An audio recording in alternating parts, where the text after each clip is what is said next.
The old world is ending, and we have the opportunity to rethink everything.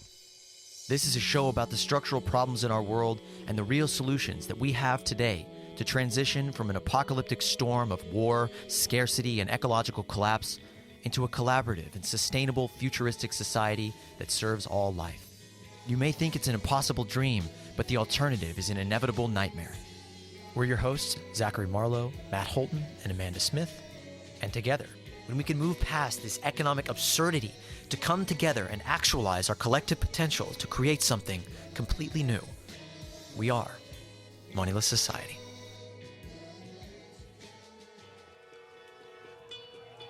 A world without money, nations, law, borders, or authority figures of any kind. Does that frighten you?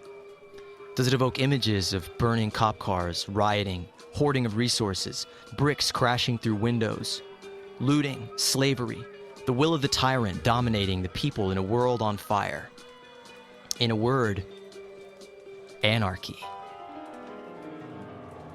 But of course, that hellish vision is just the world of today, with its multiple cartels of government structures and corporate domination, its legions of police and militaries establishing order with an iron fist, to secure resources at gunpoint and subjugate the masses to fuel its industrial machine that seeks to devour and order the world of the so-called free market. People always ask me, if there wasn't money and everything was free, what's to stop Bob from hoarding food? And to that I just point to the existing system where 6 people have hoarded the resources of literally half the planet, where an ironclad tyrant that we cannot see or face controls everything about our world. But it's more than a dollar. Money itself is just an arbitrary, meaningless symbol for the system that gives it value. As we are working to envision the end of money, it had a beginning. It was not the factory setting on human life and social organization, and I roundly rebuke the claim that there will always be some form of money to economize resources and distribute power. Power. That's what it all comes down to. Money itself is just a thing. It's a way to quantify power. And in this episode, we will seek to dig deeper into the roots of that power structure, to the impacted hierarchy, the order of one above many that perpetuates it. Our guest today is the revolutionary anarchist, theorist, writer, Twitter personality, and YouTuber Daniel Berrien, or as he's known to his thousands of followers, Anark. So Daniel, enlighten us. What is the root of the power structure that the financial edifice conceals? The mind that commands the invisible hand to tighten down on our throats? What is hierarchy? Yeah, so that's a big question for us to start with, right? I would say insofar as that we're starting with the discussion of money, I think the way you've begun by saying that money is a way to quantize power is a very good way for us to understand how this system is structured. Mostly the problem that we experience with hierarchy is that as power is alienated away from the people become less and less able to control the flow of their lives. They have less and less control over their society. They are themselves unable to express and achieve their desires because the system has taken an enormous amount of the power which would exist latent within the masses, and it has put it under the control and command of a very small group of people. So really, this process of capital accumulation is the process of power being monopolized by a group of people. This is not, of course, to say that the very existence of money itself does this. It is to say that money is a sort of strata by which we can, where people can actually accumulate this power as a quanta, which is to say, dollars and cents. That's the role that money plays. But of course, there's all these broader dynamics at play. How does it accumulate? What does its accumulation lead to? How is that related to hierarchy of power and all of these things? And maybe those are some things we could discuss, but it's a big topic. How would you define hierarchy? And is that a bad thing? I mean, I hear a lot of people saying, oh, hierarchy is natural. Nature is aristocratic. And I have my own rebuttals to these, but I'm curious how you define this first and foremost, if this is an idea that we want to get into? There's a few conceptions of how you might want to define this word hierarchy, even within the anarchist canon. Now, what you'll find is in a general sense, when anarchists say hierarchy, they mean hierarchy of power, right? They don't just mean any hierarchy in a general sense. I think this is where sometimes people might get a little confused. For example, in physics, there might be a hierarchy of particles or something, right? This really isn't what the anarchist is objecting to. They're not objecting to there being some order of primacy in logic or ideas or anything. What they're really objecting to is the concentration and alienation of power, which the metaphor we're using here is hierarchy.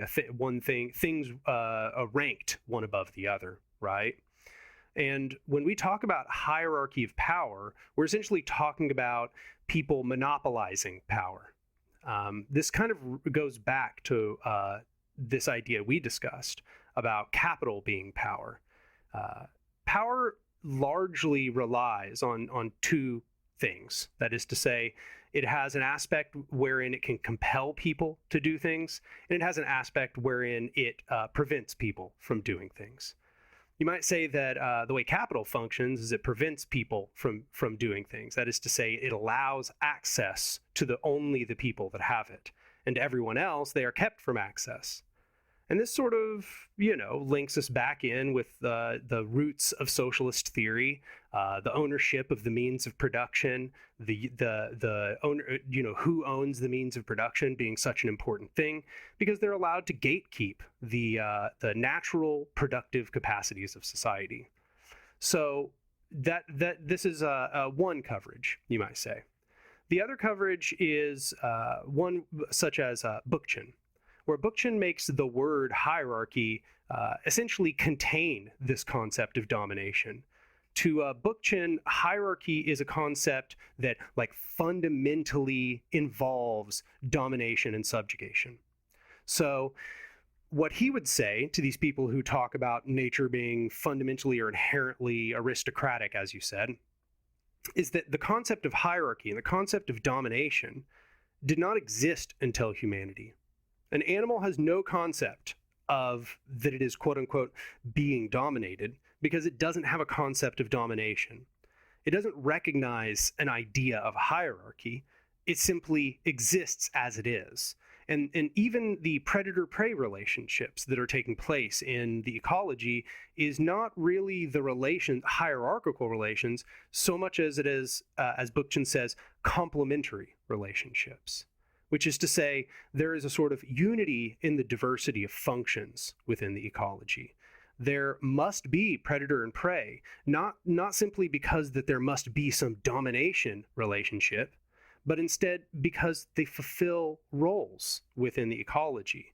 This concept of domination is humanity imposing its concept upon nature. In thinking about the ecosystem and thinking about nature, and nature is this infinite projection that humanity maps its beliefs and its narratives onto. So we have this society, this culture where everything is all about authority. Everything is all about one person subjugating the other. You do what you're told. We respect authority. We worship authority in this country, especially. I mean, anybody above you, whether they have a nightstick or whether they have the resources above you or whether they're your boss.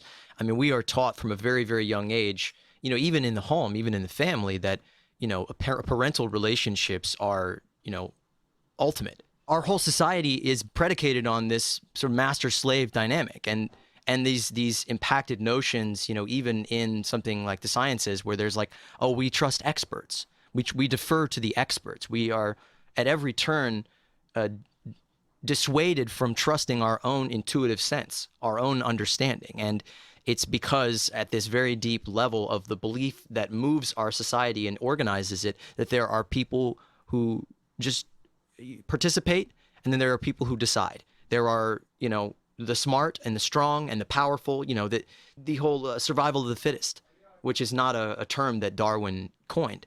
It was a perversion. I mean, and that sort of leads into that whole Malthusian strain and the sort of patriarchal, controlling, dominating view of our whole culture, which is that we need elites to rule us.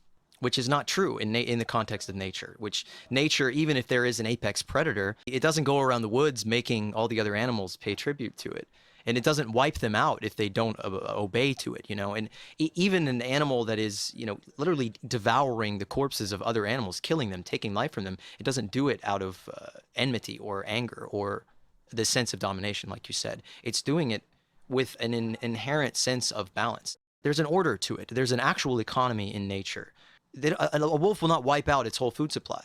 So there's a natural balance within nature that all of these creatures, even the creature at the quote bottom, the worm, is in a way the most important at maintaining the life cycle. Yeah. So you're kind of tapping into a lot of what Bookchin talks about here. For Bookchin, this is a large part about just the concept of intentionality, which is to say, consciousness is what allows us to develop these broader concepts, these intentions for domination. And you briefly mentioned this concept of paying tribute, for example, because the nature functions on necessity, right? It doesn't necessarily function on this broader projection of ideas that we function on. And this can be seen insofar, and it goes all the way back to Kropotkin talking about this in Mutual Aid. Like animals that are predator and prey, we have this conception of them where like the prey is just this utterly ruthless machine that the predator is this utterly ruthless machine, and that every time it sees the prey, it seizes upon its dominant nature and must like hunt and kill. But the truth is that that's not how things actually function. To a large degree, the predator and the prey live in the same ecosystem. They coexist for a great deal of their existence. When the predator is full, the predator doesn't just keep hunting. It's not hunting for the sake of trying to, tread the prey underneath its foot. It's literally because it has to eat, right? It's a very different dynamic than what we see in human society. And Bookchin calls this the separation between what is called first nature and second nature. It's not just to say that all of human society is second nature. He thinks there was something that was a more organic society that lay between first and second nature, which would have been what we existed in for the majority of our history. But there was the rise of what is called second nature, and second nature is a society of domination, a society predicated around hierarchies of power. And he notes that there have been hierarchies of power existing within what you might call organic society for a very long time. We can see that there was, and you noted, the domination that even starts within the household. Well, he notes that there was a much more subtle form of domination in gerontocracy, the rule of people who are old, right? This sort of unthinking respect that was given to somebody because of their age. Now, that made a lot more sense way back in the day, right? You didn't have science. You didn't have all of these books holding all of this knowledge. What you had was people around you who had lived in the world and had accrued knowledge, and they were the repositories of that knowledge. So it made a lot of sense to trust to them as people who just knew more, who had experienced more. The problem was as this became intertwined as a matter of domination, which is to say, once the elder was no longer just a respected source of knowledge, an expert by their age because they've experienced more, but instead a de facto source of power. That is to say, their age itself became a source of power. And in doing so, it helped create some of the earliest hierarchies of power, which later grew into things like patriarchy, which grew into things like the domination of the shamanic class over the normal non-shamanic people of society. These were very early hierarchies of power that had not yet catalyzed into the form of the state and the economy and all of those things. But they started with this rise of second nature. They start with the rise of human intentionality and the ability to map out ideas and to conceptualize domination for the first time. So these are kind of like the two broad interpretations of how you might talk about hierarchy. And then, of course, you've got like more fascistic conceptions of hierarchy, which is that hierarchy roots to the lowest foundations of society. If you're like a Jordan Peterson type, for example, this is a much more appealing perspective, where you think literally hierarchies are built into every single thing. They are a deep, eternal truth of existence. This ends up building out a structure for fascism if you carry it to its final extent. And that's why I prefer to specify as hierarchies of power, so that we don't get all mixed up with concepts of hierarchy or primacy in like, logic or physics or whatever.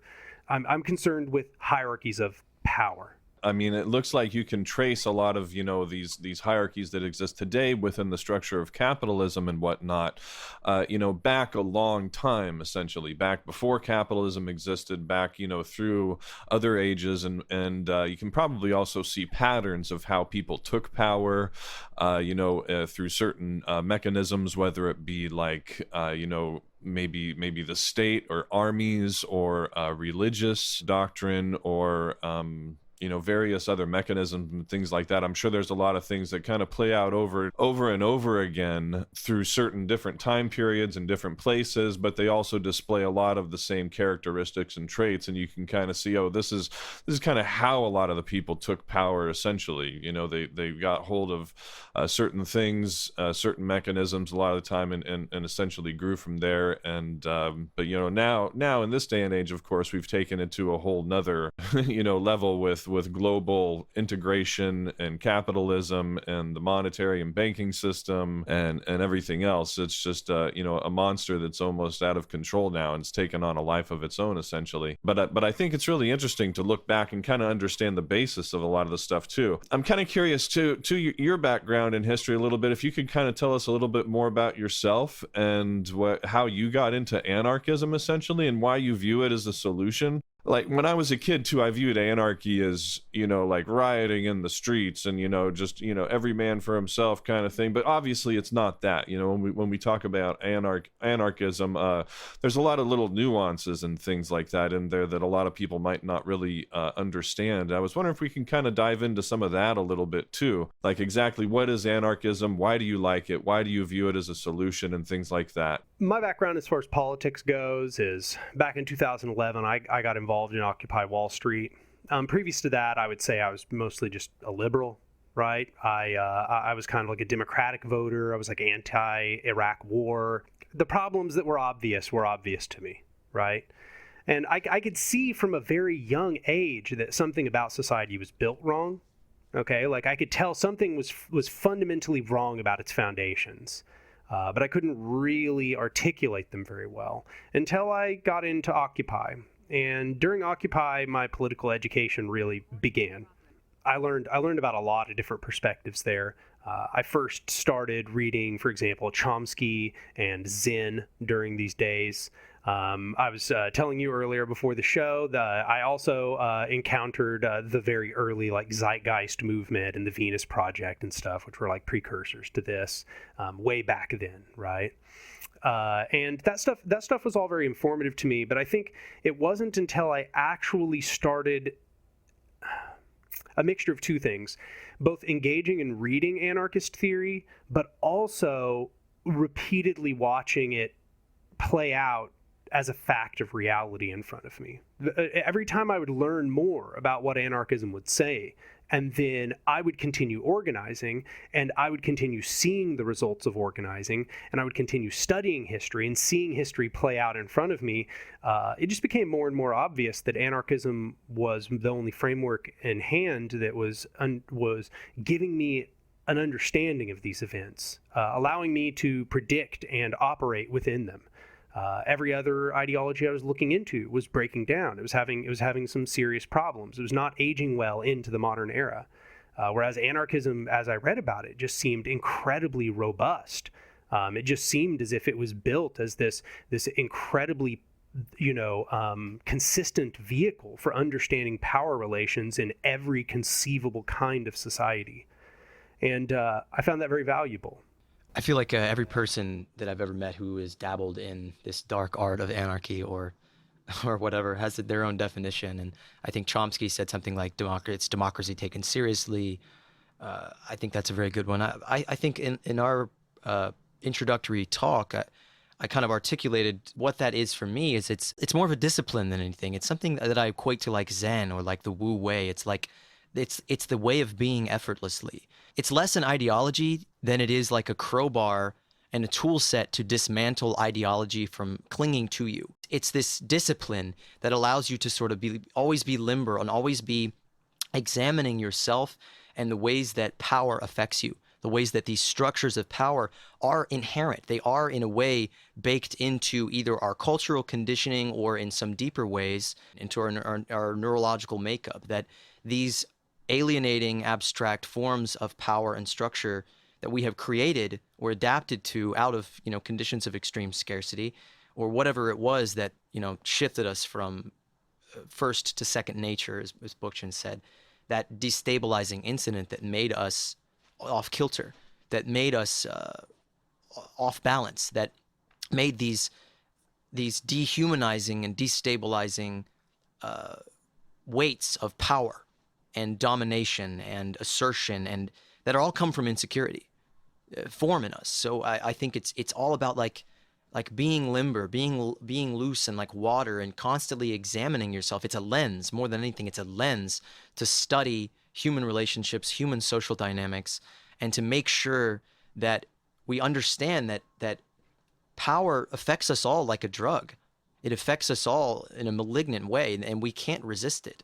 No one is just inherently strong enough that they can resist power structures like that. I mean, I think about somebody like a rock star or something, some 16-year-old, 18-year-old kid who's suddenly jettisoned into world fame and has all this sexual power and can have any woman they want and have the money to do all these things. And they get this enormous ego about them. It's like why so many celebrities have these giant egos, or it's like why so many politicians just naturally become corrupt. You have somebody like Obama who, was always pretty much conservative. And anyway, I mean, but he made us believe anyway. But, you have people like AOC or Bernie Sanders, who I think are decent people, good people, but they are in this structure that is inherently destructive, that is inherently alienating, and it separates people. It separates us. It separates us from us. So to be an anarchist or to practice anarchy, I mean, I really evade these ideological distinctions and identifications. Oh, I am an anarchist, or I am this, or I am a good person, or I am even a filmmaker or something like that. I'm not a filmmaker. I'm a person that makes films. I'm a person that is trying to understand the ways that power affects me. So anarchy or anarchism, or these writers and thinkers like you, Daniel, that are thinking in this vein, that are using these lenses, I think are the most comprehensive. They are the most comprehensive at understanding power and at helping us just be ourselves, helping us maintain our actual social nature in this alienating mechanized dynamic. Yeah. So I want to try just as a foundation here, just to kind of define how I see anarchism. And it's helpful that I'm literally writing a script for the next video, which is a primer on anarchism. Anarchism is both a method and a lens of analysis, and these two are embodied together in a real movement which works to achieve the goals of anarchism. And I would say the three primary principles that all anarchists share together are that the means cannot be disentangled from the ends, that hierarchical power is the root of subjugation, and that power structures seek to perpetuate themselves. Now, these three together essentially mean that we cannot, if we want to dismantle hierarchical power, which we should want to, because hierarchical power is the root of subjugation, and the means are fundamentally intertwined with the ends, then we, as the people wanting to dismantle subjugation, should not be using hierarchical power. Because hierarchical power is, as you say, corrupting when we use it as well. The problem really is that and this is a big part of why anarchism is so persuasive to me, is that this is a systems conflict. And anarchism is very systems analytic, right? So it's looking at the way that systems are structured and what the natural outcomes of systems being structured that way is. So now what you note is that power is corrupting. This is one issue. This is one problem with it, and this goes really far back. It's corrupting in a variety of ways, right? And science has only further confirmed this fact, as well as all of our instincts and observations. I mean, we just see it as a fact of our eyes as we live through life, right? But it's even more than that. Even if you did, there's two bigger problems at hand even, okay? Even if you got the perfect guy in the spot, the guy is going to die eventually. And then you're not going to have the perfect guy in the spot anymore. Now you built this very hierarchical power structure depending on the guy, and the guy's gone. So what are you going to do now? Now you're going to have to fill it with not the guy. And you built a structure that needs the guy. Otherwise, everything falls apart. And guess what? Everything does fall apart. That's exactly what happens. You've just built a system bound to fail because humans die. So it doesn't matter whether you've got the good guy. Once the good guy is gone, the system is going to fall to pieces. So hang on, girlfriend. What if it's like a really badass, cool, intersectional queer girl boss, though? True. Yeah, there you go. You just build the hierarchical power structure, but then if that's not more female CEOs.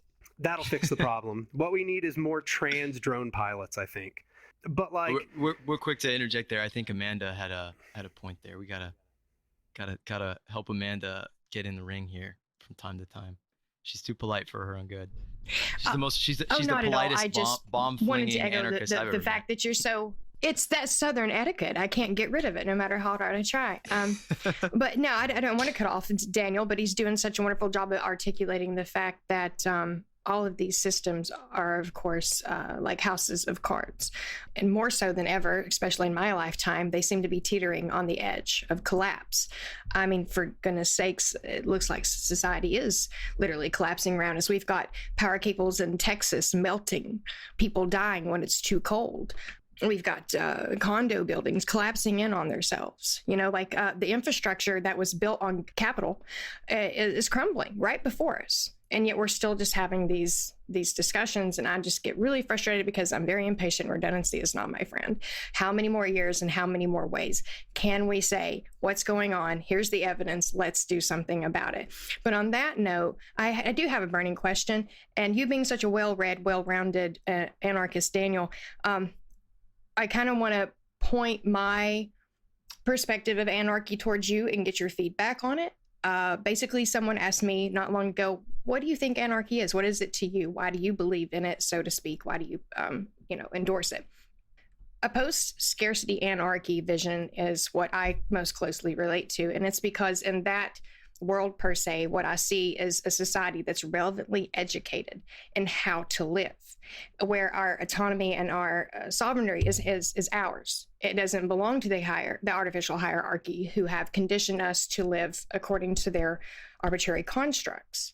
So feedback on that, like if we were to see ourselves transitioning into a world, a time in our evolution where anarchy is more so the premise of our living, what would be that first step? Would it be relevant education? How important is that? And how do you see that being a big part of why we're unable to achieve the things that we're possible of today?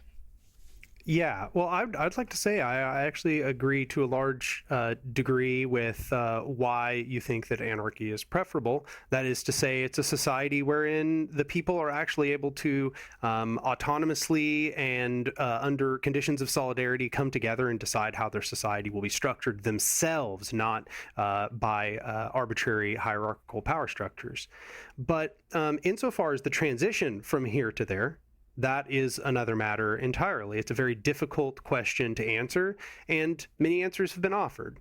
I have my own personal answers on how you would move there, and I don't think that it's going to only be reliant upon this aspect of mass education. I think that is an important aspect. Obviously, people are not going to struggle if they don't know what the struggle at hand is, and I don't believe in this idea that people are just going to, as misery comes about, just automatically figure out the right means and boom, put it to work and get right there and just have their, utopian revolution. I don't believe that's how it works. There is an aspect of education that has to take place. There's also going to be an aspect, just simply the conditions of society are going to dictate that there's going to be uprisings, and as things fall apart, it's going to inspire people to try to find answers, and anarchists have to be there in already formed as a group, as organizations, in order to, act as a catalyst, essentially, to give people the education that they will need in order to free themselves, right? Then this, of course, then necessitates we have to build the power that we are looking for, not a horizontal power, or not a hierarchical power, but a horizontal power, a power that we hold among ourselves. That is to say, all of the power that has been alienated from us, we are taking it back. We are trying to put it back into the hands of the people, and we are trying to distribute it in such a way that we call forth our power as a people. That's the goal at hand. That's building dual power, as you might say.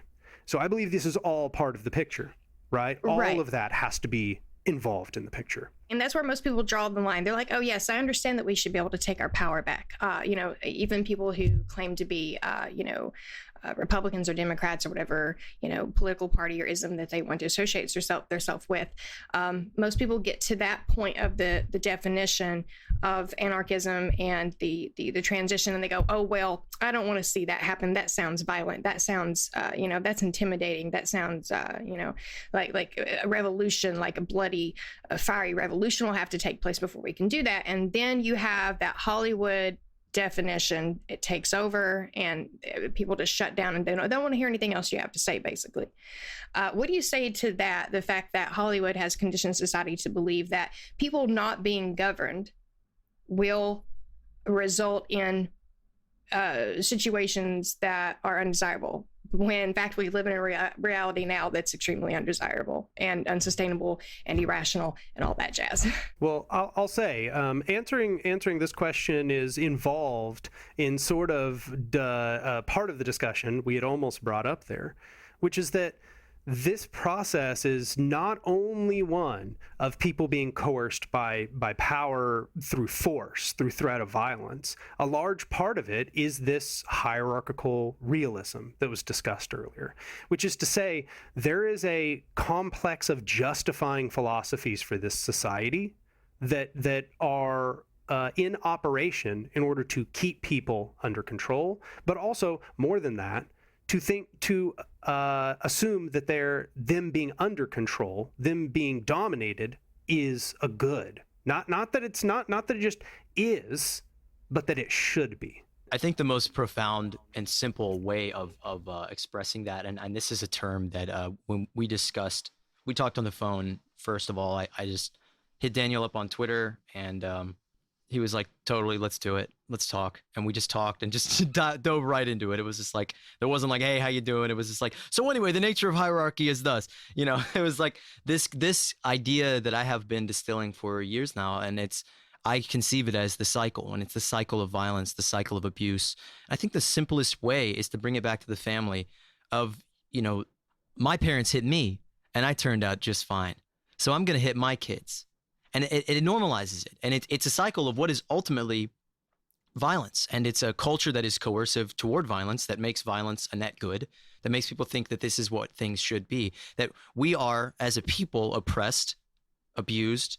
And I think what will probably, peter off into this territory eventually, that even those people who have power, who have absolute power, do not have power and control over their own actions and are, in fact, hurting themselves. They're poisoning their own drinking water. They're destroying their own earth. But it's like this cycle perpetuates itself, and people are abused, and they're not aware of the deeper structure of that abuse. They're not aware of the psychoanalytic component of that, of the ways that they incubate that they identify with the suffering, they identify with the abuse without even realizing it, and unknowingly and unconsciously seek to carry that cycle on.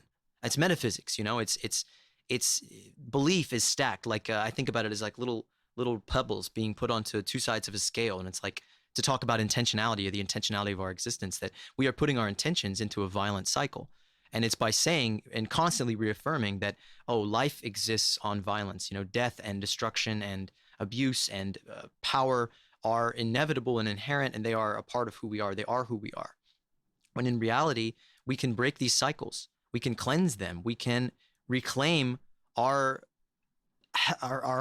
holistic and healthy sense of who we are by coming together, by collectively healing that trauma and changing that intention, changing that belief to something that is real, something that is true, to a sense of who we are, as we don't need to abuse each other. We don't need to beat and coerce and cajole and violate and dominate each other for things to get done, because we're doing that now. Things are not getting done in any real or serious way. And we have all these entrenched power structures that incentivize at every turn to bring it back into the sort of monetary system. They literally give people gold stars when they do fucked up shit, when they abuse each other, when they engage in corruption and cross the lines, when they make other people subservient to them. They are reinforced in that. So of course we tend to think and assume on a deep level, oh yeah, we got to wait for the good people. We got to wait for the heroes to come. We got to wait for, so-and-so to come and save the day. And that's a cultural delusion. Daniel, you were talking about horizontal power structures, right? Like having to build these horizontal power structures. I was curious, can you explain a little bit more about exactly what that would look like what a horizontal power structure would look like, essentially? I mean, are there any examples you could give us too that maybe exist, today that we could, look at or something like that, or just use as an example? And I was curious too, are you familiar with cooperatives also, and do you think cooperatives would kind of fall more under that category of a horizontal power structure? Yeah, so a horizontal power structure is one where the power is held by default equally by all of the participants in the structure.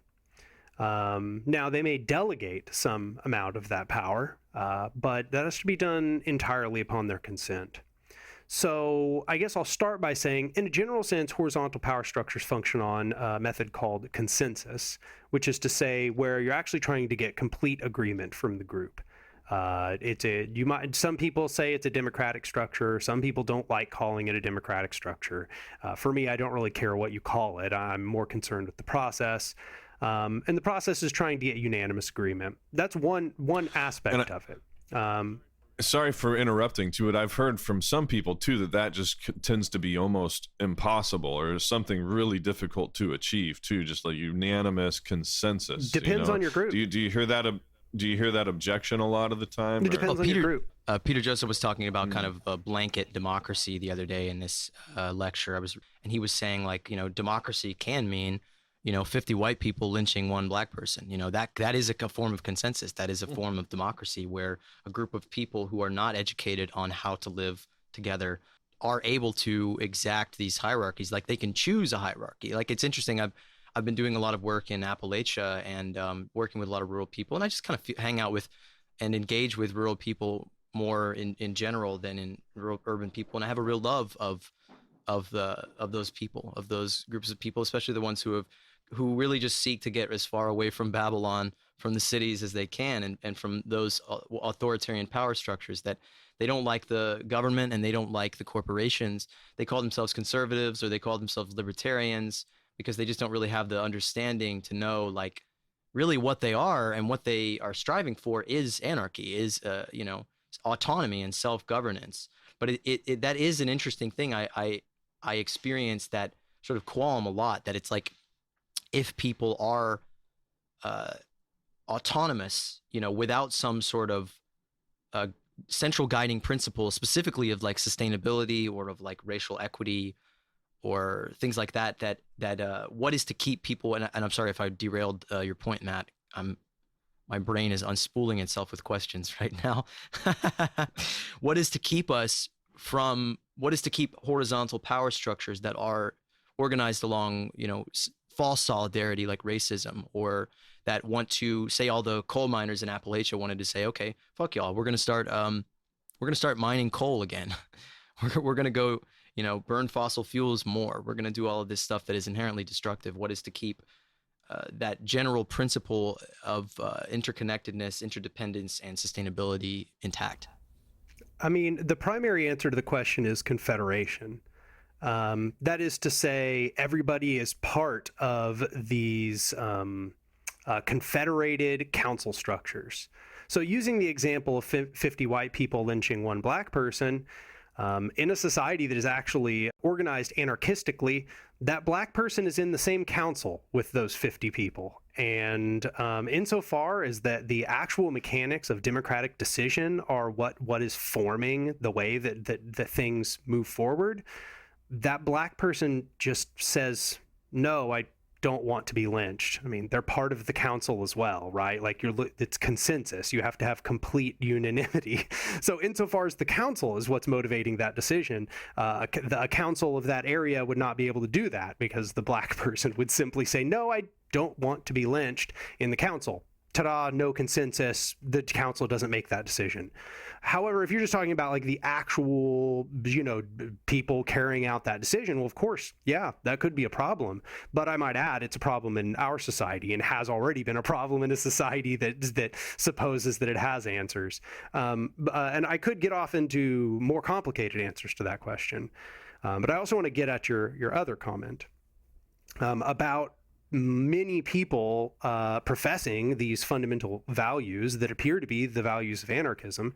I think that's true to a significant degree. I think that a large number of people, their natural desire is a sort of anarchistic society. They want to be freed from the coercion. Yeah, freedom. They want to be freed from the coercion of hierarchical power. Of course they do, because it does make us miserable. It does contort our lives into something that is really more useful for power than it is for us, right? So of course they want to escape it. The problem is, of course, these other things that we just discussed, right? The false solidarity of racism and white supremacy being this very, very powerful factor, especially in the United States, but really all over the globe because of the history of imperialism and neocolonialism and all of that.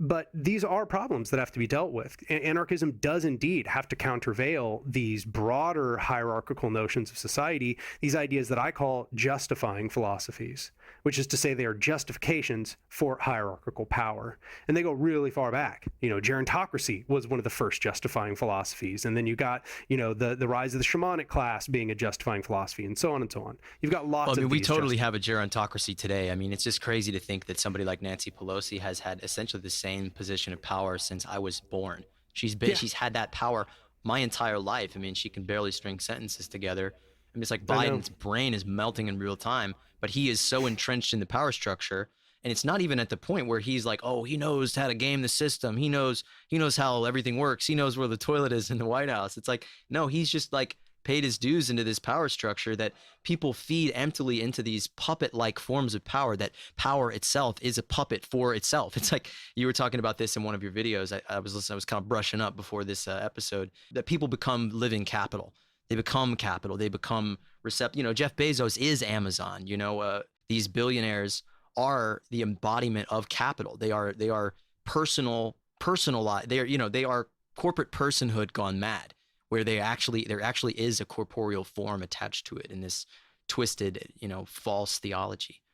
Oh, I just want to point out that you and Daniel have so clearly expounded on the fact that democracy and any other closely related ocracy is going to be subjective and therefore counterproductive to the greater good, because as long as people are allowed to participate based on their belief systems, their opinions, rather than relevant education, as I mentioned earlier, democracy is just, quote unquote, democracy is just going to perpetuate all the things that we're trying to abolish and dismantle. Here, I would just note that obviously we would have to define what we mean by democracy, right? If we mean the form of the liberal republic, then yeah, the republic doesn't work. The republic is based around the alienation of power. based around the fact that I vote for my rulers. Insofar as forms of direct democracy go, that definitely has a much higher buy-in among anarchists. They don't like to call it direct democracy, but they do the whole voting towards consensus thing. But for me, I want to also finish a little bit of the question that was being asked earlier, which is to say, where do we see the relevant examples, right? Where is this at play? Where are these horizontal power structures? Is a cooperative one of those, and so on, right? I would say cooperatives are part of building this dual power structure, which is to say, I don't think that by themselves they're enough. A cooperative built simply by itself is probably going to capitulate to market pressures. And that is to say that the people within it, yes, indeed, they will probably make better decisions than the capitalists, but insofar as that they are a firm functioning within the market by themselves, they're very likely to slowly give in to the pressures of the market. But the solution is not to build cooperatives all by themselves. The solution is to build broader council structures that hold everything together, essentially. Now, I advocate we build these at the level of neighborhoods, city blocks, apartment buildings, and these structures are given direct control of everything that is being created by the people within those councils. And then those councils then have a democratic control over everything that is being created, and you end up with some sort of very indirect social ownership of the means of production. Now that's not complete, of course. That's going to have its own problems, as we've discussed, like people's ideologies, people having, white supremacist mentalities or all kinds of different bigotries can all play in. But I'll just finish up real quick here. Okay, so there's all kinds of different dual power structures you can build. They're all important in their own different ways. They're all going to be necessary in different conditions. And I've written a video called Constructing the Revolution, which goes much more explicitly into the kinds of power structures, how they should be built together, how you should strategically see the whole project at hand. Insofar as practical examples, I would say one of the best practical examples in the modern day is the Zapatistas, but you can see a lot of other examples. Like Rojava is a much more horizontal society. I would say that it has some amount of hierarchy of power, but that it is heavily curtailed. You've got lots of anarchist movements that are all over the planet functioning on consensus models. You've got historically a huge number of examples, especially if you can go all the way back into the days of like indigenous societies, where you have essentially, for the most part, I mean, there's significant variation that takes place, of course. You've got mostly horizontal power structures. It's not to say that that was the only kind, because that would be a lie. Like there's totally all kinds of different variation within indigenous societies. But when you go really far back, you see a lot more horizontal power structures, and you see them spanning over very large areas as well. For example, the Iroquois Confederacy in the United States before colonialism. So there's lots of examples to be made, but I also can't go into all of them. We just don't have time, Yeah, I think that the Iroquois Confederacy is something every single person, especially every American, needs to read about. It's the basis for America, the form of corrupted, democracy or republic or whatever we have here is like the Kmart version of the Iroquois Confederacy, which was a nation of nations, that came together peacefully. There's an amazing story of their hero, Hiawatha, who learned to speak all the languages of all the different nations who warred for many thousands of years. They were in this degenerative period where they were warring amongst themselves, and they were able to make peace one to one, and then they formed a confederacy of states that all basically communicated and worked together, and that was a direct inspiration for the Constitution and for the United States of America. I mean, it was direct inspiration for like the early socialists and anarchists, which is something that does not get spoken about very often. Like Marx was studying the Iroquois Confederacy. Yeah. Yeah, I think a lot of people who sort of spiral off into Marxism specifically and label themselves Marxists, really they take this silly assumption that like, the Soviet Union was the birth of collectivism, which is like just totally wrong. It goes back much further. There's forms of it with much greater primacy and even much greater success that lasted longer, that were more peaceful, that didn't have these, huge asymmetrical power structures and industrial impacts and, debatable imperialistic tendencies and so on and so on. I hope not to sound like a broken record, because I do bring this up often, but I think this is a great point to interject the fact that Marshall Sahleen's Original Affluent Society is a great piece to read and apply to the things that you, Daniel, and Marlo are discussing there. Because if you look at his data and his recordings, you see how the horizontal power structures play out in tribes and what we would call pagan societies and unindustrialized societies and what have you, and see how successful it is for them without the artificial hierarchy in place, their health, their daily quality of life, the fact that they are still thriving, to say they, that is, the tribes that are thankfully still untouched mostly by the industrial society, whereas ours is crumbling, as we mentioned earlier.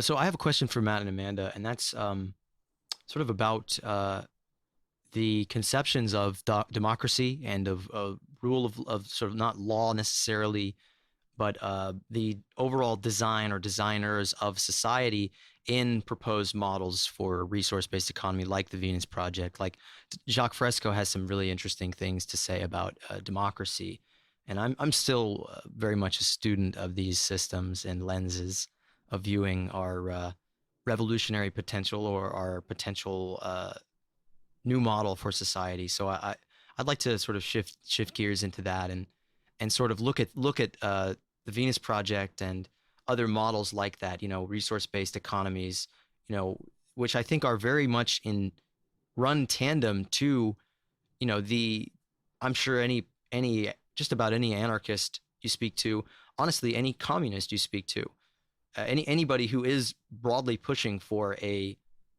better society, I think is striving towards, the resource-based economy where everybody's needs are met, where, the means and technological prowesses that we have are utilized for the good of all to meet our potential and to create something that is new. I think what interests me about that terminology is that it is clear of all this ideological baggage, that it is a sort of a new conceptuality that's based more in sort of technical logic than it is in the power structures and the ideological frameworks of the past. So let's get futurist. Let's get, what's the word y'all like, protopian.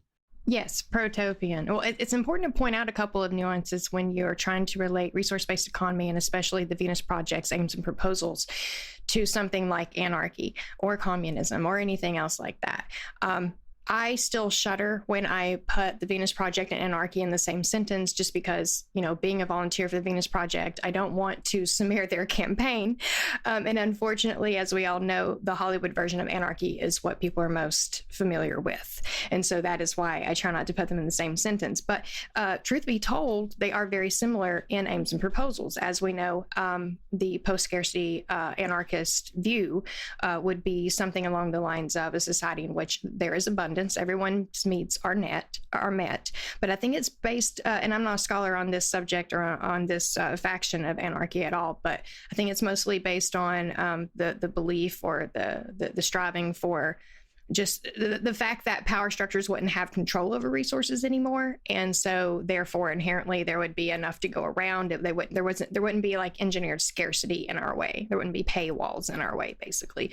Whereas the difference with the Venus Project and the resource-based economy is that not only would there not be power structures inhibiting evolution and innovation and collaboration, but there would, subsequently, because of that, there would be the ability to facilitate all of those things truly and organically. And so not only would resources be freed up, but we ourselves, the biggest resource, humans, would be freed up to make all of these things happen, to implement what we already have the capability of implementing, to put technology to work for us and for the greater good instead of against us, marketing us instead of us putting it to work, basically, like grasping at straws. Well, Bookchin wrote a great essay called Post-Scarcity Anarchy in like 1960 or something, 1970. I mean, and he was talking about, utilizing automation, and he said, I don't want to, I'm also sounding like a broken record here. He was talking about how, for the first time in history, scarcity has to be manufactured. It's not something that has to be endured. Like Karl Marx could not really conceive of abundance. He couldn't conceive of a transcending scarcity. And I think a lot of offshoots of Marxism don't really take that into account, and I think are just very mired in a lot of antiquated thought. Nothing against Marx. I mean, Marx is brilliant, and he's a great lens to understand capitalism. It's amazing. I mean, he in a lot of ways created it by not created capitalism, but he gave us the language to understand it, which I don't know that people before him really even understood what they were doing as much. It was just doing business, following the money, chasing power, and reactively in this cyclical way of, leveraging power in the ways that power was leveraged against them. And, if I don't do this, somebody else is going to do it, to create the system that we have today, unconsciously, automatically. You talk about automation. I mean, I think that the creation of this form of techno-feudalistic capitalism is in its own way an automated society. We don't run it. It's the machine. It's like how the Grapes of Wrath, there's that amazing scene where their farm is being repossessed, and they're like, what if we shoot you? And he's got the worker on the bulldozer. They're like, what if we shoot you? And he's like, well, they'll send somebody else. And they're like, what if we shoot him? They're like, all right, well, they're going to bring in the manager. And what if we shoot the manager? And it's like, well, the manager has a manager, and he's owned by the bank. And what if we kill the owner of the bank? It's like, well, the bank is owned by he says it's not me, it's the machine. The machine is doing this, and we made the machine, and the machine is more powerful than we are. It runs us. It's automatic. Like, we are automatically lurching toward this thing. A lot of people talk about like, oh, COVID is this obvious conspiracy because they're using it to, grab resources and make it this huge upward wealth transfer and eviscerate the middle class and all of this. It's like, well, yeah, hell yeah, they're doing that. They were doing that anyway because they're on autopilot. Because literally no matter what happens under this system, this structure of power that is, manifest in the monetary system and the edifices of power that exist in our world, which are driven by and substantiated by money, it's going to do that. It's going to leverage advantage in those ways. I was curious, before you came on earlier, we were briefly talking a little bit about, the concept of capital as power, and, kind of how it differed from, the labor theory, essentially.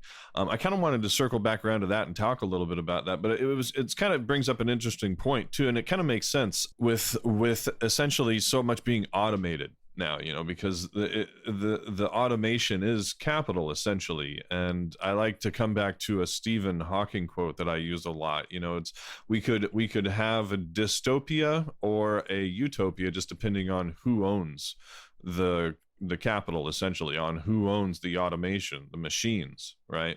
On if they're owned collectively, and they benefit everyone collectively, then we could have a beautifully functioning society. But if they're not owned collectively, they're owned privately, and everybody is a slave to the system, then all of a sudden we have a dystopia instead.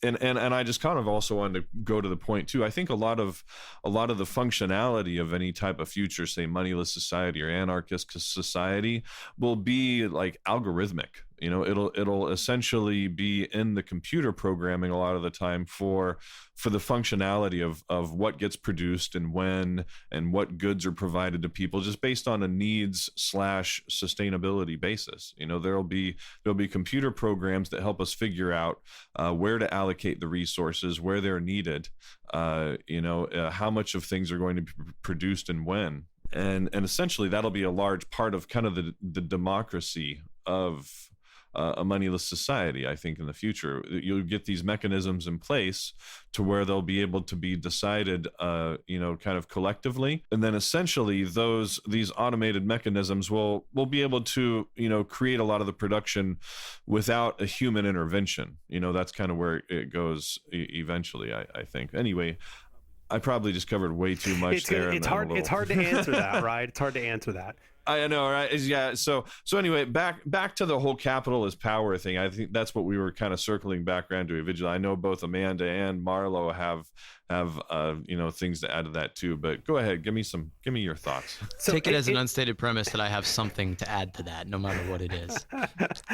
We know you do, Zach. Yeah. So capital is power. Definitely. Remember how I said there's like these two different ways of looking at power. There's one where it forces people to do things, and there's another where it prevents people from doing things. Right? Power can do both of those. And Bickler and Nitzen, they're definitely looking more at the power as preventing people from doing things. In the conception of Bickler and Nitzen, the natural impulse of humanity is to create and produce. This is something they actually hold in common with Marx. I don't know if they know that, but they seem to be pretty well read on Marx, so I assume they might. But they believe in the fundamental desire of humanity to function as a creative being. What humans really want is the coordination of their creative desires with some means of them coming into reality, right? But all of that is being gatekept from them by the ownership of the means of production, if we're looking at it through Marxist lens, and really more broadly, access to power, if we're looking at it through Bickler and Nitzen. So the main place that they differ from Marx is just that this number, like money and its accumulation in capital, is really just a raw measurement of power and leverage. Whereas for Marx, it is fundamentally a distortion of the labor of the masses, right? So Marx would say that all of the value that is being created in capital is essentially leveraged labor. Okay, it's like, the laborers do the work, they make the whole economy run. The capitalist, distorts the values in order to extract more than the thing is worth. That's profit, and so on and so on. This is kind of, most of us are pretty familiar with this labor theory of value, even if we don't know it by that name, right? The workers produce everything. The capitalists exploit their labor. That's how they accumulate capital. It's a powerful thing about Marx is that anybody who's ever worked a job before can get it pretty quickly. I was working on a farm pretty recently, and I was basically explaining this to everybody. It was like a wolf kind of very feudal arrangement. Everybody was definitely being exploited. They were making tons of money because of COVID. They were making they had all these orders for deliveries and boxes and things like that. Everybody thought the world was ending. They were making tons of money. They didn't pay any of their workers.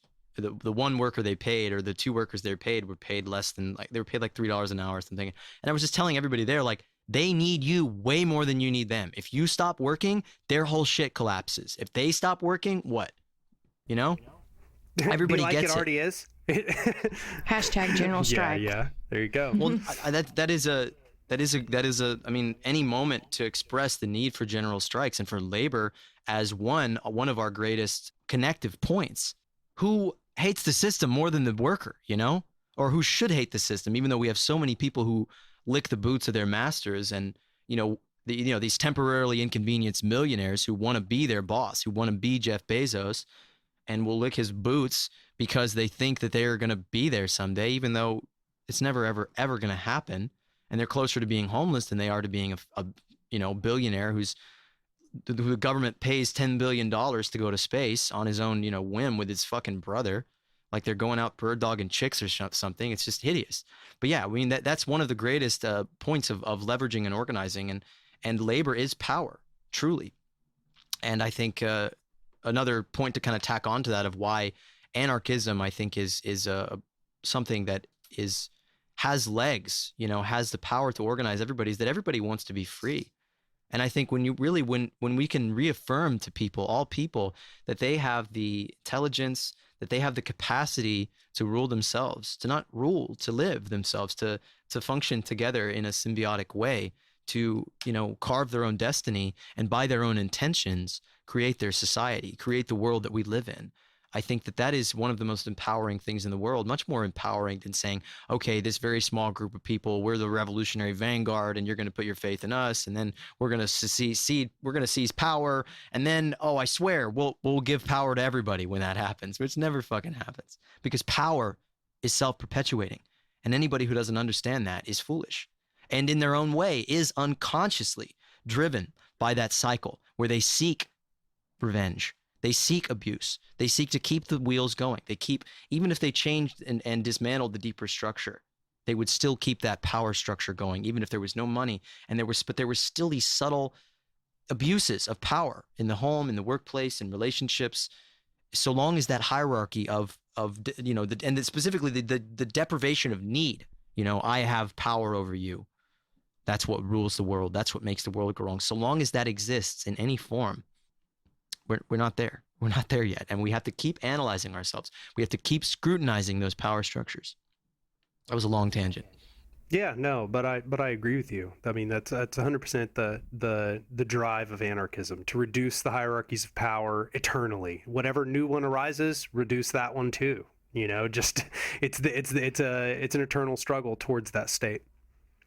Well, I think the idea of something like a Venus Project or a resource-based economy and optimizing human resources, truly, it's to make society, the purpose of society, to cultivate health, collaboration, to create abundance, and to educate people, to meet people's needs so greatly that if we meet everybody's needs and they're in this healthy position where there is actually a genuine sense of love in our world, where everybody knows that they can try new things and they're not going to fail, they can pursue a passion. They can learn to play the fucking fiddle or whatever it is that they want to do. They can learn how to create food, or if they have this dream to end a disease or, invent some great thing, they can do it.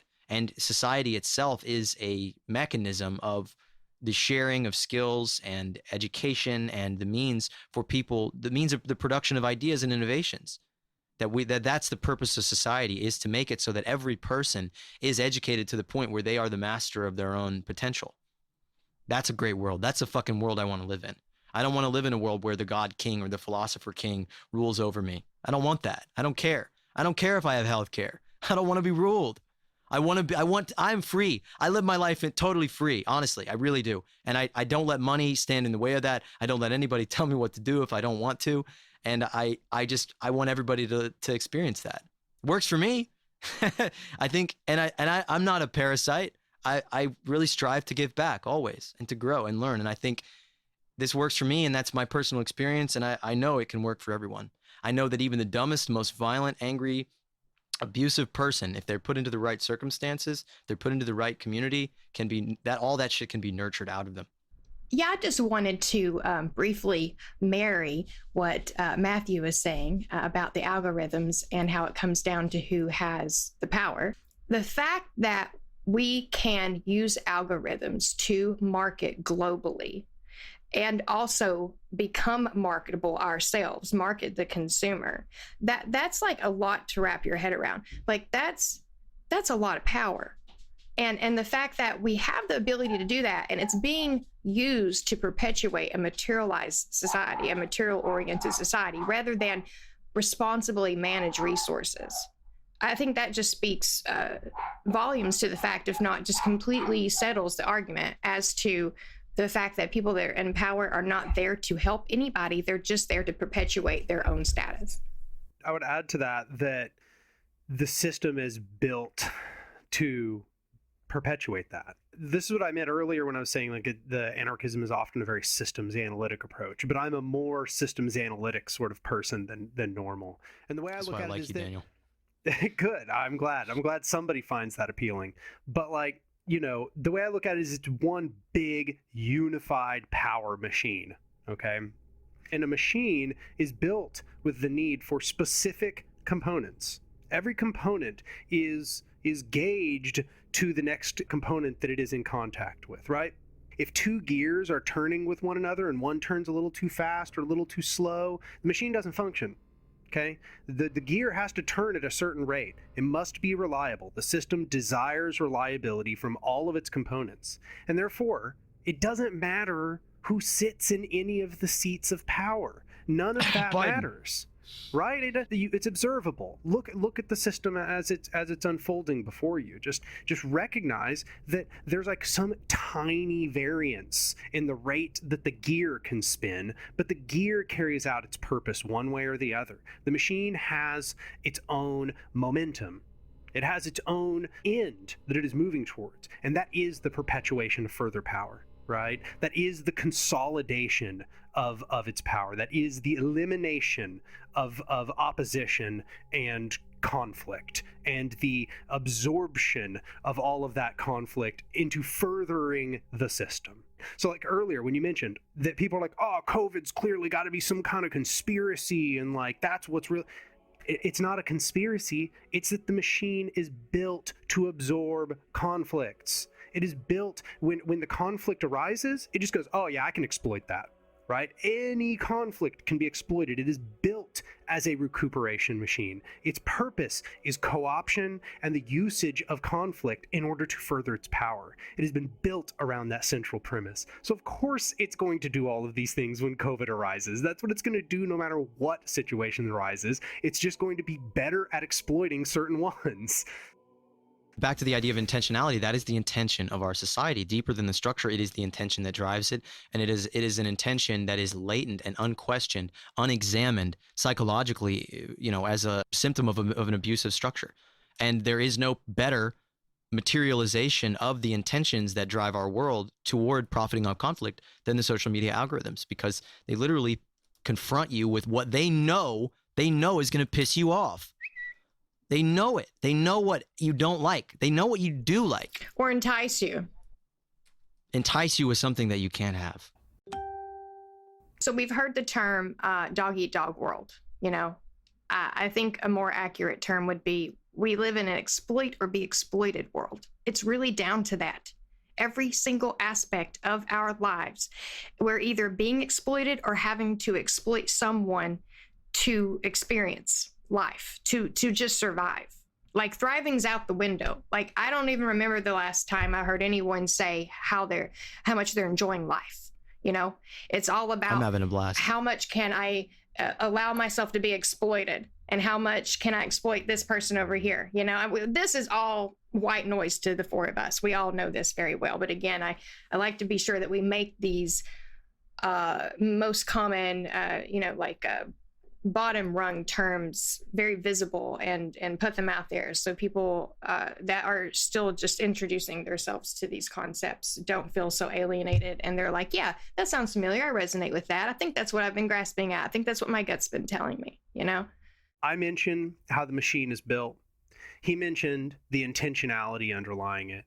And I think these are really the two main aspects. So recently, some people have been kind of talking about it in this like hardware, software metaphor, where it's like, the hardware is just the way all the systems are physically structured, the way that capital flows, the what builds accumulation of capital and all that. That's the hardware of the system. But then there is this aspect, these justifying philosophies are what allow the system to function towards those ends, right? Like this belief, for example, in meritocracy is very much like a driving philosophical component of how this system functions. People believe that those empowered deserve to be empowered, that they have merit, and that's why they're there. As I've discussed, white supremacy is a huge problem. It gives a lot of people this feeling as if they're better than their fellow people within their class. That's super helpful for the system as it stands, because it keeps their working class split among itself and makes it weak, and also reifies a justification for why the system is, of course, dominantly white, and why it has this long history of exploitation. And there's I'm going to read examples. real quick here. I'm going to read a tweet here from one of our comrades, Prentice, who we had on our episode on the military-industrial complex, who I'm sure we'll have on again soon. He's killing it on social media. Celestial_beacon on Instagram, or no, it was Prentice_the_menace on Twitter, and he's blowing up right now. But he says, meritocracy is the wholesale gaslighting of an entire nation. It's the mindfuck where anyone who can see the nepotism, the fraternities, the unmerited favors that determines job opportunities is told they are negative or insane and summarily outcast. A society has a bunch of these different justifying philosophies. They're all really important for the reason why people do not rebel, right? The reason why people do not try to reclaim their alienated power is because they don't think they deserve it. It goes back exactly what you said about that abuser metaphor, right? Stockholm Precisely. syndrome. They've come to accept that they deserve their subjugation. You know, you've got two options to being abused. Option number one is revolt and say, you know, get off my back, get your boot off my neck, right? And option number two is just to give in and to accept that the boot is supposed to be on your neck. Well, all of the history of hierarchical society has been built to convince you to do the latter, right? That's its whole the way that everything about it has been built is towards that exact purpose, to convince you deserve the boot on your neck. That were you to not have a boot on your neck, you wouldn't even be able to walk, right? Oh, you think you can stand up and walk after I get the boot off your neck? You're wrong. You wouldn't even be able to walk. It's impossible. You can't walk. Like, that's the way this society has been built. Great analogy. And I think an important point there is that that power itself, you know, to anybody who, if we have any millionaires or billionaires listening to this show, we don't want to exclude anybody from the new world to come. So I think a lot of people benefit from this system, and they can't really see how deeply fucked up it is. And maybe they see that it could be optimized better. Maybe they see that it could be more efficiently managed. You know, maybe they know. I think we all know in our bones that this is wrong. Like I was talking to in one of my group chats today about toxic masculinity, and the basic driver of this is people are taught from a very young age that they need to hide their true self, their sensitivity, their intuitiveness, their feelings, and they have to hide that. And if they feel at any point that somebody can see that they have these feelings that we all have, they are taught to point to somebody else, to peck down in the order, and divert attention away from them because it's their insecurity.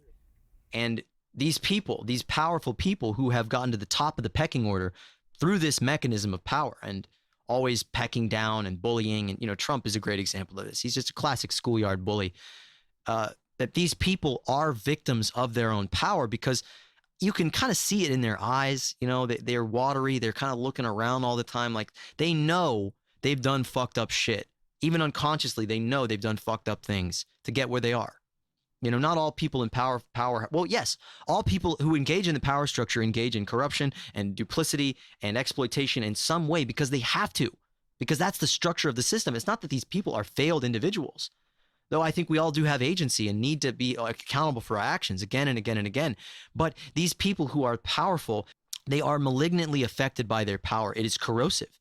It hurts them. It dehumanizes them. It pushes them to dominate other people and themselves because they are admitting people need to be ruled. People need to be dominated. And if I don't do it, somebody else is going to dominate me. So even the people at the very top, they know they have to keep their workers believing in the meritocracy. They know they need to engage, you know, spend millions and billions of dollars on, you know, media mindfuck movies that make them think that they need superheroes to come and save them and all of this stuff. They need this cultural perpetuation of this cycle because they know that they've done bad things to people and that the society around them is crumbling and that the world itself is ending.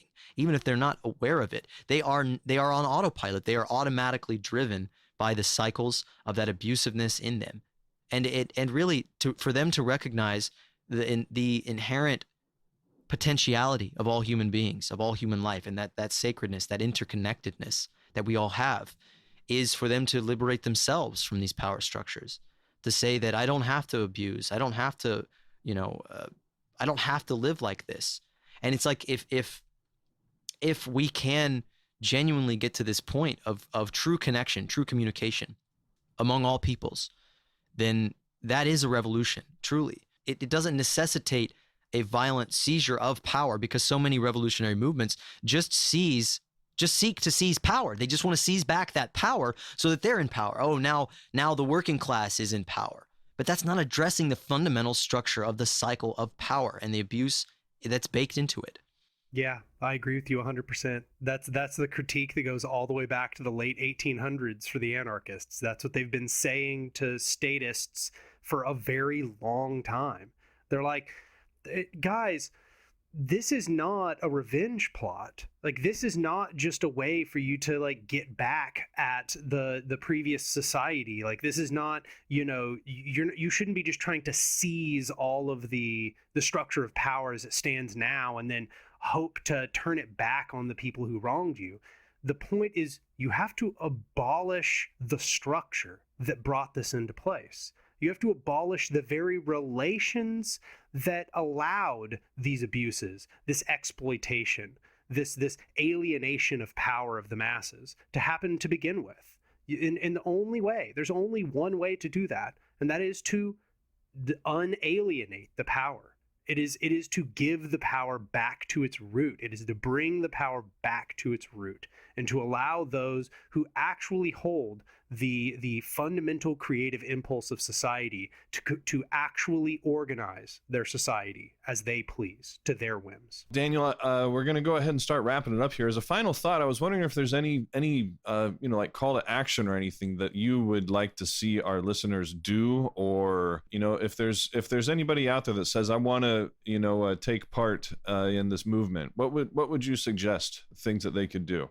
Well, first, I would say if you have any explicitly anarchist groups in your area, join them. At least go to their meetings. You don't have to immediately just become an organizer or anything, but find out if there are. If there are not, which I should add, most places there are. For example, there's like Food Not Bombs in most locations. Black Rose has a lot of different locations. Even places like the IWW often has a lot of anarchists working inside of it. Look for mutual aid projects that are taking place in your area. Look for if there's a Symbiosis member group. That is also a great place to look. And if those don't exist, I would say start one. And I know that sounds like a tall order, but it really only takes 2 or 3 people to start an organization, and 2 or 3 people that are moving in the same direction can actually get a lot more done than you think they can. If you have to, start as a reading group. Begin readings into things that are going to inform your politics. Begin to understand what has happened in the past. Ask yourself what the past examples of your praxis being carried out are. Learn from people's mistakes. Learn the theory that will inform your better action. Obviously, I can't give the perfect answer to the whole globe, but in a general sense, that's what I would recommend. We're in the time of social revolution, not seizure at the moment. Thank you so much for coming on our show. We really appreciate it. It was so much great information and insight that you have to offer. So really appreciate you taking the time to come on. Can you tell us how we find you online? If you go to YouTube, my channel is Anark, ANARK. On Twitter, I am Anark YouTube, or at Anark YouTube. And I have a Patreon. If you like the work that I'm doing, that's a way to make it to where maybe I could spend a little bit more time doing that work instead of working 2 jobs. Awesome. Well, once again, thank you so much. Anybody else have anything to add before we wrap it up? I would just like to say to anybody out there who still thinks that anarchy or anarchism is a scary word. I mean, does Daniel sound dangerous? Does he sound violent? Does he sound like an unruly, unreasonable chap? I don't think so. I don't think so at all. I think in my experience, the majority of anarchist activity is feeding people. It's 2 or 3 people getting together and helping somebody realize their potential, and just really communicating with people on that level of living together, being together, just recognizing that fundamental humanity and that fundamental sanctity in human life, and that the solution is in all of us coming together, seizing that power, and working to find our best in each other. If you don't feel that sanctity in yourself, if you don't feel that power in yourself, seek somebody else and try to see it in them. And I think if we all focus on other people's needs, if we all try to uplift the person next to us, it will come back around to us. And that is a true revolution, not a central authority that is going to, claim back this power. It's the power in all of us. That's what it truly looks like. And that starts, I think, in questioning the power structures in us and the inferiority complex that drives them. We have an inferiority complex because we have lost touch with our greatness. We've lost touch with our potential and our essential, conditionally, socially enforced and environmental nature, that we are all capable of anything. We're all capable of any of the abuses of power that we see the worst people in the world doing, just as we're capable of the greatest good that anyone is capable of doing. So I invite you to seek that in yourself and in the people around you. And that's what anarchy is. That's a stateless society, a world where we just can be ourselves, truly. Thanks for listening to another episode of the Moneyless Society podcast. Remember to like, comment, share, or subscribe, because that is how we fight back against the algorithms that suppress alternate media. You can also directly support our efforts at www.patreon.com/Moneyless Society. In solidarity, be well.